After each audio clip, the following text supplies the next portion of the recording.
Welcome to Keeping It G with G, the podcast. I'm your host, Gian, but you can call me G. Hence, Keeping It G with G, the podcast. To keep it G means to maintain a level of respect for oneself and those around you.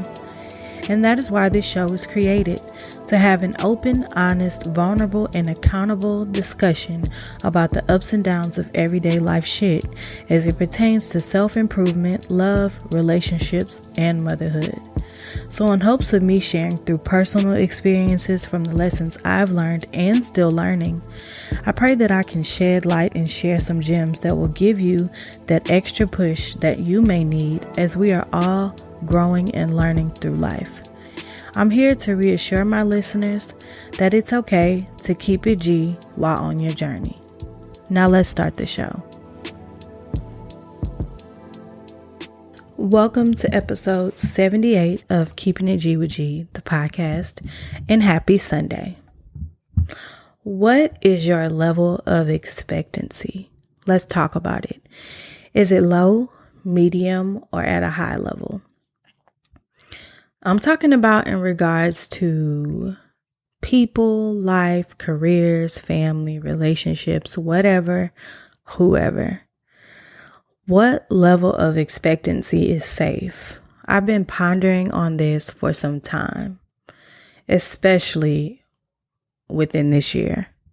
Okay, spiritually, you're supposed to have a high level of expectancy in regards to your life and receiving a specific blessing that you're praying for, because God wants us to always have an attitude of expectancy when it comes to that.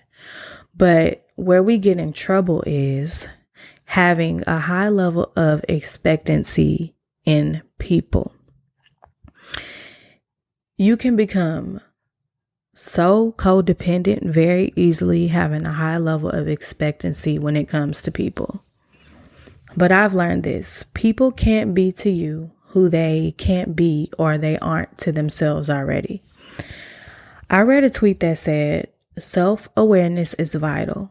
If you don't know yourself, how can you recognize another?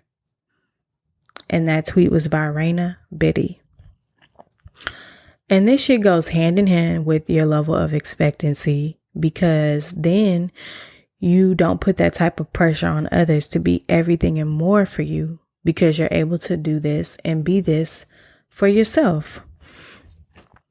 If you're self-aware of what you're capable of within yourself, you can move accordingly with others healthily. This is why I put so much emphasis on being in contact and being in the presence of people who possess emotional intelligence. Have y'all ever been in contact or around someone who lacks emotional intelligence? It's a drag. They're some of the most lifeless people to be around. No compassion, no sense of empathy, and just not an ounce of discernment. Very, very dangerous people to be around. I've been there, done that. Not a good place to be. And it takes a lot of willpower and vulnerability and going within to develop emotional intelligence. It takes a lot of bringing shit to the forefront. And so you have to be courageous and not be in fear, and be able to be ready and willing to face your own shit. But I talked about emotional intelligence some episodes back. So if you want to refer back, I'll link that in the show notes for those who are interested. But like I was saying, I've been there, I've done that. Not a good place to be. I never talk about anything on this podcast that I have not witnessed or been through firsthand. I'm just not going to do it. The reason being is because who the fuck would I be talking about shit that I've never witnessed or been through firsthand through my own experience? That shit is bogus, and I'm not here to feed you BS, just real shit. And this is why I asked, what is your level of expectancy, and is it at a safe level? Because I had to have a few moments like that this year where I had to ask myself that too. Like, what is my level of expectancy in people? It's sad that in some cases you have to brace yourself to be realistic at all times. Prepare yourself for any given situation that could take place. I'm not at all promoting lessening your level of expectancy or adopting a pessimistic attitude towards life or people. But what I am encouraging you to do is to be realistic according to who you're dealing with in the situation at hand.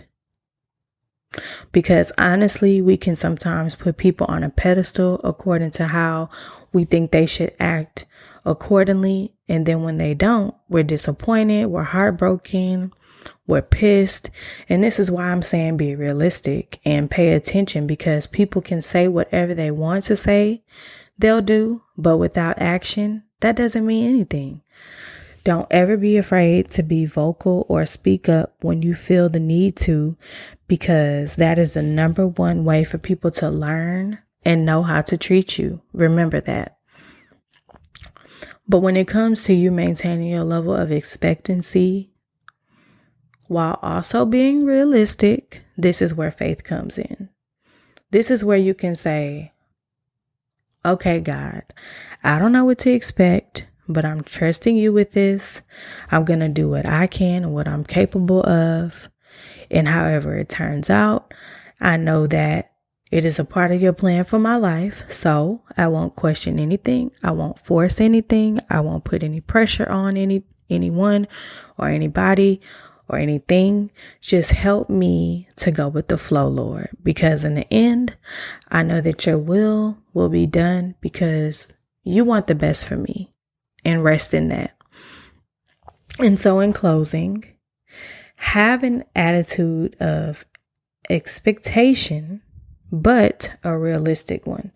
Don't set yourself up for disappointment, expecting more than what's being shown. When you surrender, you always get more than what you expected.